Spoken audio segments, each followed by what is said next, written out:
Big ಮನೆಯಾಯಿತು TV channel. ಈ ವಾರ ಮನೆಯಿಂದ ಶೋಭಾ ಶೆಟ್ಟಿ ಹೊರ ನಡೆದಿದ್ದಾರೆ. ವೈಲ್ಡ್ ಕಾರ್ಡ್ನಲ್ಲಿ ಎಂಟ್ರಿ ಆಗಿದ್ದ ಶೋಭಾ ಇಲ್ಲಿ ಸ್ವಇಚ್ಛೆಯಿಂದ ಅನಾರೋಗ್ಯದ ಕಾರಣ ನೀಡಿ ಹೊರಬಂದಿದ್ದಾರೆ. ಈ ವಾರ ಬಿಗ್ ಮನೆಯಲ್ಲಿ ಸುದ್ದಿ ಆಗೋರು 2 ಸುದ್ದಿ ವಾಹಿನಿ ತೆರೆದಿದ್ದಾರೆ. ಹೌದು, ಬಿಗ್ ಮನೆ ಈಗ ನ್ಯೂಸ್ ಚಾನೆಲ್ಗಳಾಗಿವೆ. ಒಂದು ಟಿವಿ, ಮತ್ತೊಂದು ಡಿಡಿ ಟಿವಿ ಅಂತ ಹೇಳಿ ಹೆಸರನ್ನ ಇಡಲಾಗಿದೆ.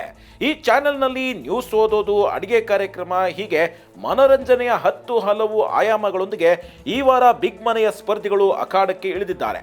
ಈ ವಾರ ಮತ್ತೊಂದು ವಿಷಯ ಏನಪ್ಪಾ ಅಂದ್ರೆ, ಈ 2 ಚಾನೆಲ್ಗಳಲ್ಲಿ ಯಾವ ಚಾನೆಲ್ ಚೆನ್ನಾಗಿ ಮೂಡಿ ಬಂದಿದೆ ಅಂತ ಬಿಗ್ ಮನೆ ಮಂದಿ ಡಿಸೈಡ್ ಮಾಡ್ತಾ ಇಲ್ಲ.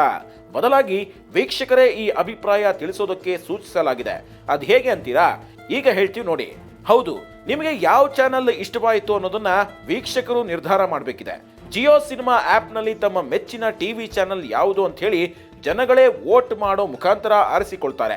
ಬಿಗ್ ಬಾಸ್ ಇತಿಹಾಸದಲ್ಲೇ ಮೊದಲ ಬಾರಿಗೆ ಅತಿ ಹೆಚ್ಚು ಮನರಂಜನೆ ಕೊಟ್ಟ ಚಾನೆಲ್ ಯಾವುದು ಅನ್ನೋದನ್ನ ವೀಕ್ಷಕರು ನಿರ್ಧಾರ ಮಾಡಲಿದ್ದಾರೆ.